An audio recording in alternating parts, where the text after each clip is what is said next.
All right. Hello, Andrew. Hi, Father. How are you? I'm doing really well, thank you. I finished administering my last exam of the academic semester today. So my students took their philosophy exam this morning, which I'm going to spend the next week grading on top of other exams and assignments. So my life is very simple right now. I go to community functions and I grade. That is my life. Well, hopefully the papers are successful and they don't find their way into the fire. Yes, that is true. I don't think they shall. The students the students are good. The students are good. So good, fantastic. And just for those who don't know, Father is a professor at St. Mary's College. So if you would like to know what he is teaching, we're not going to be having that on the podcast. However, you can enroll at smc.edu. There's a little plug for the college. All right. But that is relevant, Father, because the past 50 episodes kind of had their start in a class that you were teaching at the college, right? That is absolutely correct. The genesis to this series was a course that I already teach in the college, which was, roughly speaking, an apologetics course. Okay. Not a classic apologetics course, but a course ordered at particularly understanding the changes in the church and understanding the different ways of responding to them and what we think is a balanced way to respond to them in the SSPX. So it's a special class for our students that wouldn't have existed 50 years ago. Right. Yeah. Well, the reason we're chatting today, I guess we should start there is just to give a quick recap of what has happened. It felt odd just to kind of end with the last episode, but also to talk a little bit about what's coming next, and also to give our listeners and viewers the opportunity to help us in a few different ways. Don't worry, it's not just about money. There are some other ways too. But Father, let's just take a quick look at the past 50 episodes. What was your favorite episode, would you say? I would say that my favorite episode was one of Father Wiseman's. Maybe two of Father Wiseman's. Can I have two? Mm-hmm. Okay. I would say my favorite episodes were the 4 questions on navigating the crisis and Father Wiseman's little conference on obedience, on the nature of obedience. That was timely because that came out the exact same weekend as Traditionis Custodes did. And that was not planned. Not planned at all. I don't know whether to be grateful or feel badly about that, but it is what it is. That's exactly when it came out. I have to say, Father, my favorite was episode 30, Father Reuter, talking about the hermeneutic of continuity. Okay. That was, to me, that just solidified, because that is the major argument of many conservatives in the church today, that you can make Vatican II work with tradition, and it was an excellent episode. I'd suggest people going back and watching that one. Sure. What about something that you found the most interesting? Would that be the same answer, or something that you didn't know about ahead of time? I know you know everything, Father, but something that you found interesting or surprising that one of the priests talked about. I was happily reminded of some things that were hazy for me in watching Father McGillivray talking about infallibility, the scope of infallibility, and talking about the prudential position of Archbishop Lefebvre as regards navigating the crisis and the Pope and so on. How he'd considered the possibility of a vacancy, but the prudential considerations that had swayed him in favor of continuing to recognize the post-conciliar popes, even in view of the theological arguments being inconclusive. Those were excellent. That was probably my most surprising, interesting episodes as well. I liked those quite a bit. Yeah, that was good. And then finally, what were some things, you mentioned the 4 questions episode, Father. I would say if people haven't seen any of the episodes yet, or just a few, that's the one probably that you would want people to go back and rewatch. Or watch for the first time, if you had to pick? I really think so. I think it was very, very valuable. And it's hard to market an episode like that, because it was something of a summary statement for the whole series, but I think that it wasn't very clickbaity the way that we framed it. Many of these things haven't been very clickbaity. It's not really what we do. I mean, so we tried sometimes. We did a few in there. I think there was an episode we called "Modernist Catholics Aren't Really Catholic." We tried to do a little BuzzFeed action on that, and it didn't quite work. But so it wasn't necessarily a very appealing title or very even illustrative of what the episode was about, but it was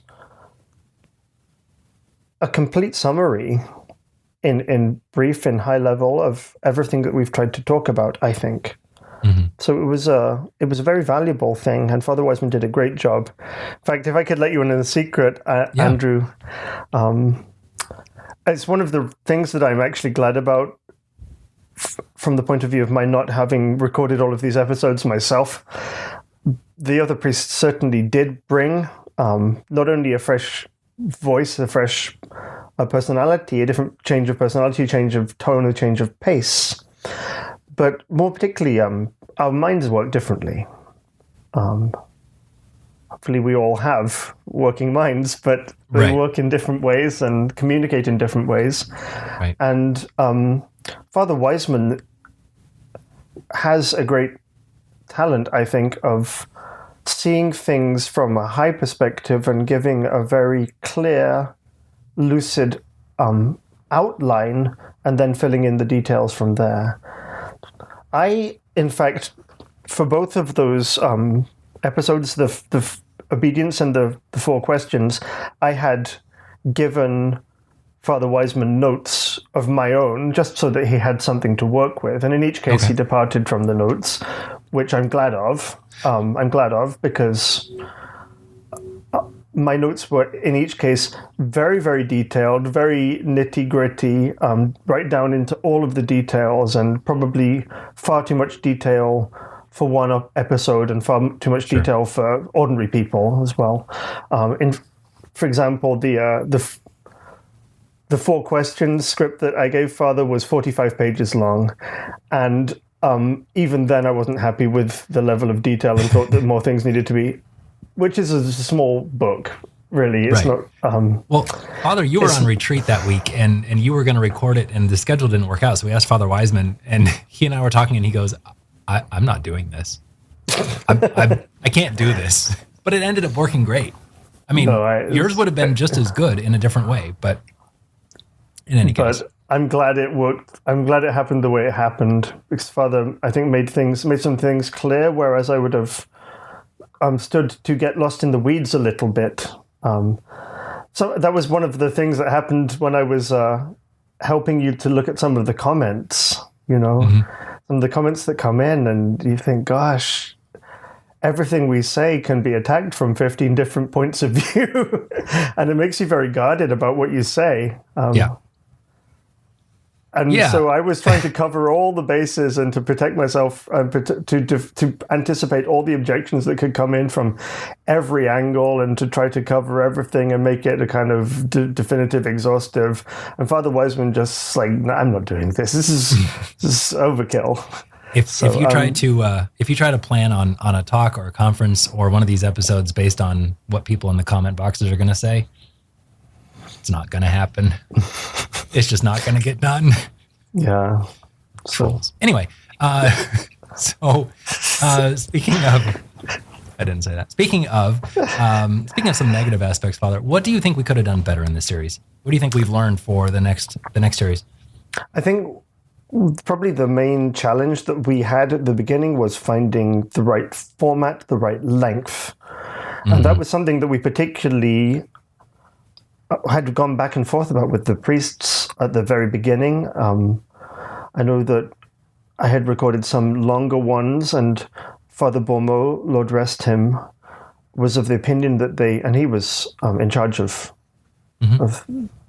communications, really, Angelus Press Censor. So he was of the opinion that it should be more kept to a kind of half-hour frame on the model of the great courses, so a short number of episodes 20, 24, half-hour episodes in one series.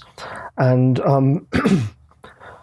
he wasn't heavy-handed. He didn't tell me do this, but it was what he thought would be most effective. And of course I wanted to listen. So there was a time when we were advising all the priests, please keep the content limited to a 30-minute frame or thereabouts. And I think about halfway through recording, we realized this isn't necessary and it's not going to work anyway. Some of the issues just demanded more time to elaborate and explain properly. But some of those episodes that were recorded early, even if they may have aired later, would, for example, have been Father Tranquillo's treatment of sedevacantism, Father Tranquillo's treatment of whether Benedict's resignation was valid or invalid, and whether he was collegiality also. Yeah. And, or a lot of those. And some of the earlier episodes that, in fact, actually aired. Mm-hmm. So I think if we were to do the thing again, I just wouldn't have imposed that limit. I would have told the priests, speak as long as you need to develop your ideas, but keep it fresh and don't be boring. And when you've got nothing else to say, stop saying it. We can always put the episodes up as well.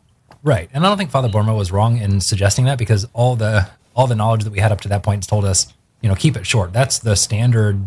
People on all the advisors on how to make YouTube videos tell us that. But then as we started going and we had a few that were longer, there was no drop off in viewership. So we said, all right, let's do this the right way. So we've learned from that moving forward. I think that there were some details lost by that time cap. Yeah. That would have been valuable. So particularly these questions, complicated theological questions of sedevacantism and all of the implications and all of the issues involved. There's a ton of issues involved, which I don't think we can pretend to have dealt with in any sort of definitive way. That would be to deal with sedevacantism in a video series for us, from our point of view, would probably be 24 episodes of 90 minutes each, just to do some kind of justice to the topic. Right. In my opinion, there's just so much.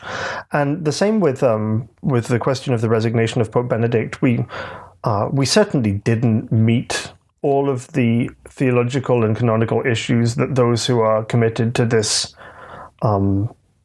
position would be interested in, really. But it is what it is. You live and you learn. Right. Well, and there's always opportunity that we can come back and revisit some of these questions. And certainly, on that note, let's talk a little bit about the future, Father. Speaking of the podcast in general and the video series in general, we've thrown around a few different ideas, to put it mildly, about what series could come next. We have. Now, for those who are not super familiar with what we've been doing on the podcast before the Crisis series, we've gained some listeners and some viewers during the series, and very appreciative of that. But we've been doing podcasts and episodes for the past couple of years.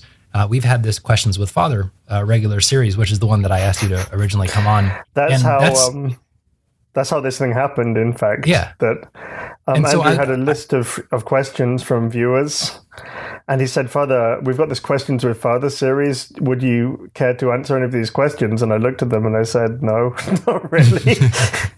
I'd rather talk about the Crisis right now. Right. But this is how the whole thing happened.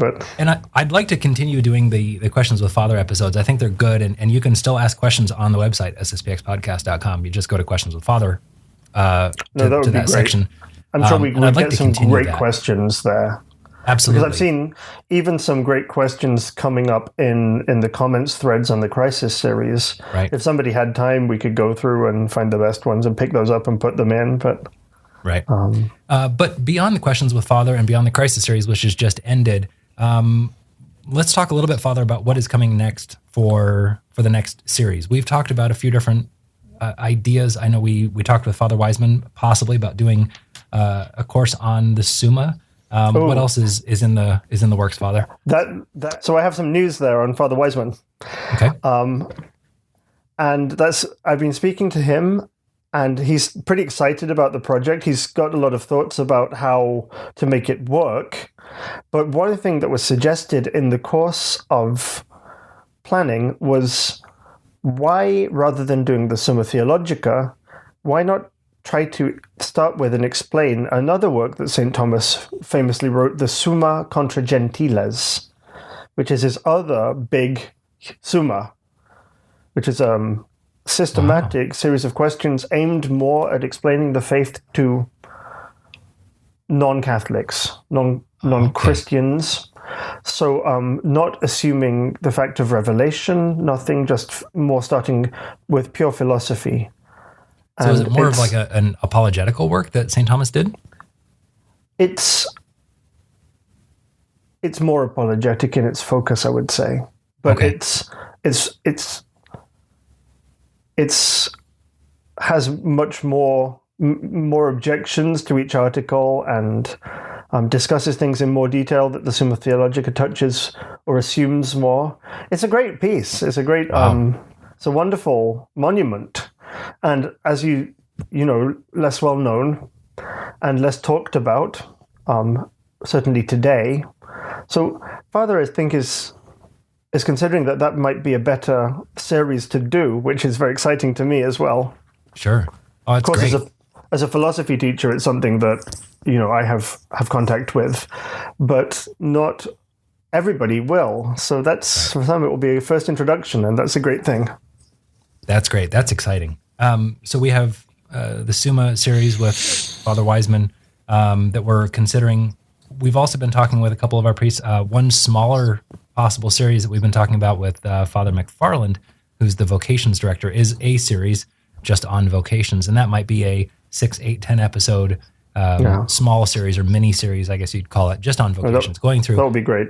How to discern a vocation. What is what is a vocation like? Talking to some of the sisters, SSPX brothers, so forth. That would be very interesting too. That would be excellent. Father McFarland and I have talked about this whole question of vocation, and I find his thought on the matter clear and refreshing. So yes. I think that would be a great thing. Certainly I agonized over my vocation for many a year before finally deciding to go to seminary. And if I had had a 30-minute conversation with Father McFarland, I might have saved me a few years of agony. But but it was the way it was meant to be in Providence, and so on. But yeah, sure. Well, what else is in the possible loop of coming up next for other series? Catechism, is that still on the table?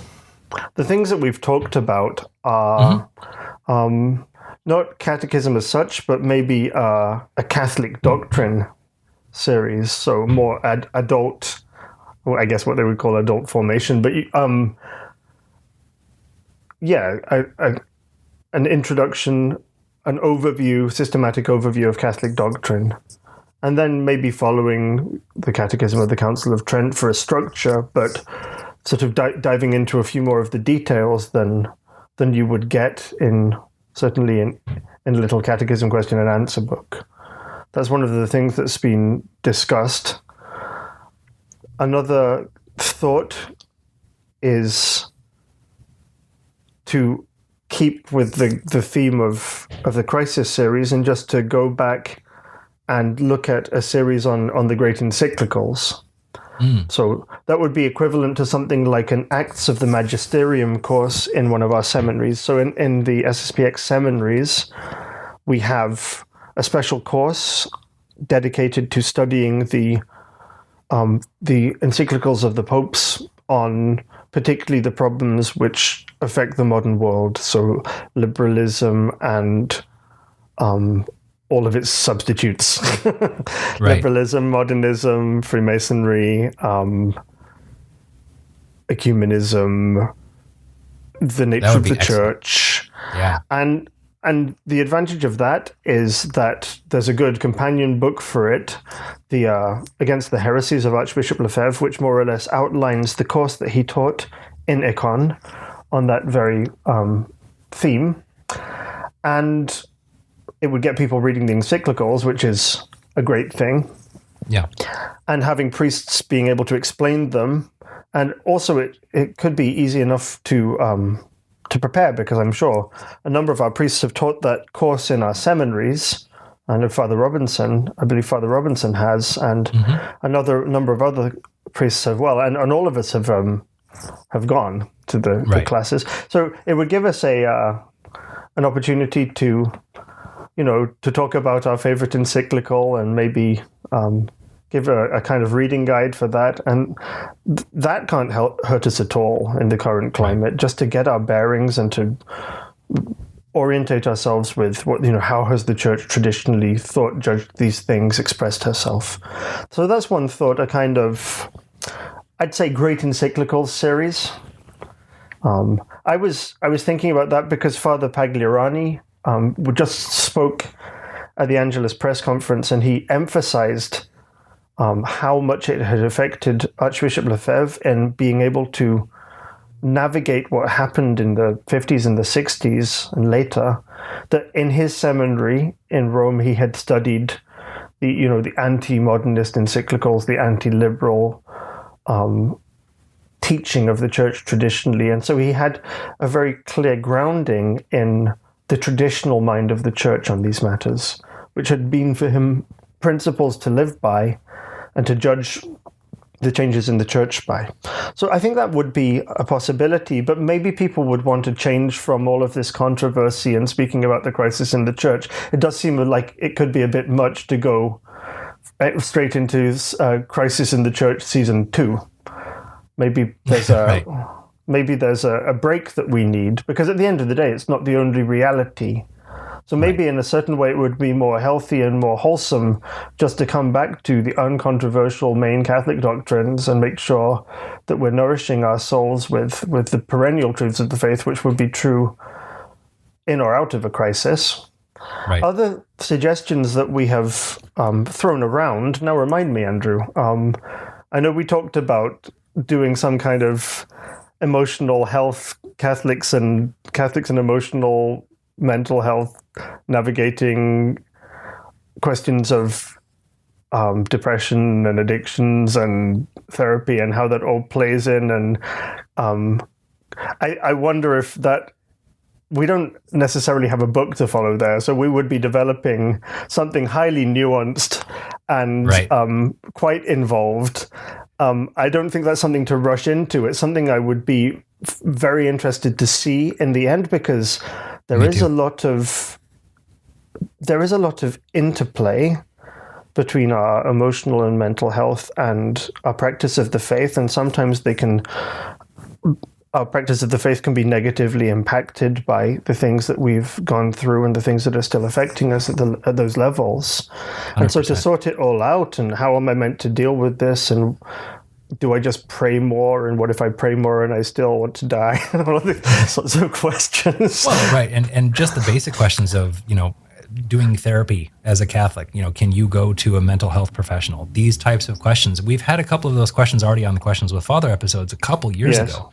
But developing that further and getting into that would be a fascinating topic. I would love to do it, but it would be a huge amount of work, maybe more than some of the other ones we've talked about. Like you said, just because we don't have that framework. Huge amount of work. And I think that inevitably all of the priests would have a slightly different perspective there. Sure. Slightly different leaning there. So there might be some work to make sure that we were all in agreement on a basic mode of presentation, and not having episodes that where there was bringing more confusion than it brought light. But that's not okay to say. I think all the priests in general would agree on many things, but maybe there would be differences of emphasis or differences of judgment, and some of the things are very concrete as well. So you can give broad principles, but individual things are case by case. So right. Well, what else have we talked about, Andrew? I feel like there's other series. There are a couple other ones. I think we've talked about, one of the other ones that comes to mind is... We talked about apologetics, didn't we? Apologetics. We've also talked about doing a whole series on Our Lady, the different Marian apparitions or the different titles under which she's venerated. that's another possibility. Again, just totally taking a step back from controversy, just talking about Our Lady. That would be kind of a breath of fresh air as well. Just kind of getting away from this nitty-gritty stuff. But there's still some controversy in some of the Marian apparitions. I don't know that we want to get into that.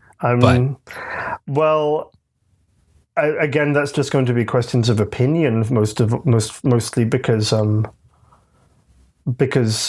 things the church has ruled on and some things are free, and the things that are free, then people form their opinions. So I don't know.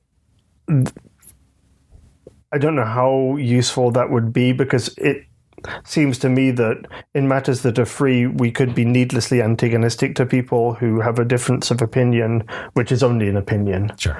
So I might be disinclined there, but we have talked about it. Sure.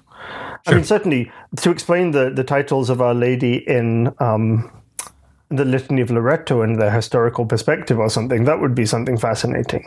Yes. But to dive into, do I believe in Garabandal or not, that might be less non-controversial than you would think, in fact. And maybe less edifying, sure. Well, all of these suggestions, and we have a few more on the website right now. We are inviting the viewers, listeners to participate and help us. This is one of the ways you can help. Go to sspxpodcast.com/survey. And you can find a list there of some of the ideas that we have. And you can also submit some ideas. If there's something that we haven't talked about, maybe you have an idea for another whole series that we haven't even considered yet, please let us know. We will definitely read all the submissions. And we will. Yeah, we certainly have enough priests who I think would be willing to help. So none of our priests are internet priests. We don't do this. We have our lives. We have our apostolate. We have our schools. We have our grading and our confessionals and all of our normal parish duties. And some of us have our missions. But usually a priest can find 5-10 hours to prepare something to say and record it. And so it'd be good. I think we can, get to know some of the other priests and keep building a big series like that is a good resource. It'd be excellent. I think it gives cohesion as well, direction and cohesion. Well, on that note, we do need some help from a monetary standpoint, from a product standpoint. So what I mean by that is, again, we are not set up for this. We meaning the priests of the Society of St. Pius X. For instance, Father, you're in the Angelus Press office right now.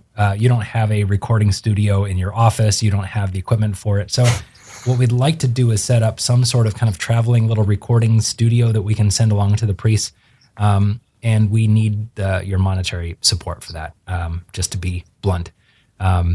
So if you could go to sspxpodcast.com, monthly recurring donation, that would help us immensely. We also have an Amazon wish list set up that'll be sent directly to Angelus Press. There's some equipment that would be super helpful. Getting 3 or 4 little recorders, like these, they can travel around and go to the different priests to increase the quality of the recording, so doesn't sound like someone's talking in the back of a Hoover vacuum while they're recording a podcast would be very helpful. No, there have been some complaints. The priest sounds like he's in a fishbowl. Well, that's an equipment question. It is. It's just a resources question. We don't have the right things yet. So right. Well, with that little request for help out of the way, another way, if you don't have monetary means, which a lot of people are asking for help right now, and it's around Christmas time, we get that. You can share the podcast and send it to friends and family. That would help us as well. So I'll stop asking for stuff. And Father, thank you. I'm just going to close by saying thank you for all of the support behind the scenes that you did for this series and for the episodes that you recorded. And also a huge thank you to all of our priests who spent a ton of time to do this. Absolutely want to second that. It's been a great joy to work on. It's been pretty exciting and nothing that I really expected to be involved with at all. But I'm very grateful to Father Rector, Father Rutledge, my superior, who permitted me to take this project on top of my existing duties, which are already considerable, teaching and looking after my parish and so on. And I asked him, and he blessed that permission. So and to all the superiors of all the priests, really, who've given permission, because we live in religious houses, and we are not our own bosses in most cases. Right. Father Sherry, well, some of the district superiors, yes, but right. In a certain sense. But for many of us, we're just priests in a priory. We have our own work. We have our own things to balance. And so we have to ask permission. Father, may I record this? And the prior says, yes, you may. No, you may not.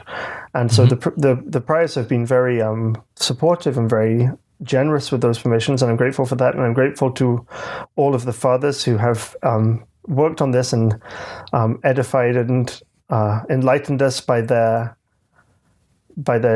talents and their application and their study. It's been great, and thank you, fathers. And it's really something very timely, I think. I think we have to admire the providence of God, because it really was the civil crisis caused by the shutdowns and the COVID situation that precipitated us into this series in a very real way. It was the fact that people were unable to get to the normal masses that led to, that God used to show many people that that traditional Catholicism was a functional option. And it coincided with the SSPX being more or less cast onto the internet unwillingly, because although we had some efforts in the past, as much as we could in proportion to our means and our resources, suddenly we were forced to engage, because people couldn't even, in some places, people couldn't even go to Mass with us because of the state's impositions and requirements and restrictions. So the surging rise of broadcast masses of the SSPX that enabled many people to get in touch with the traditional Mass, maybe sometimes for the first time, or to remember it after many years. And then all of the efforts at communication that we did. So in St. Mary's, actually, this is a little plug. It's not much thought about, but when we first were forced to shut our church in St. Mary's, Kansas, Father Rutledge had this idea, which was excellent in my opinion, of asking the priests to record what he called a time with Father. So it's a little casual, informal chat with the faithful that we were broadcasting during the lockdown 2 or 3 times a day, and then every day. So if you go back, those are well worth listening to, and it's good to get to know the priests as well. Get to know the personalities of the different priests. They all have a different perspective. They all bring something different. They all have a different field of work and a different personality, and that you learn a lot just by the different styles of the different priests.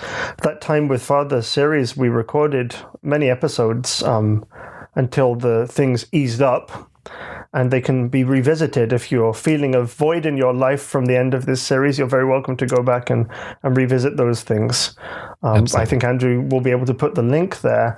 But suddenly we had all of this stuff, and it was about the same time that we had the Crisis series kind of pushed,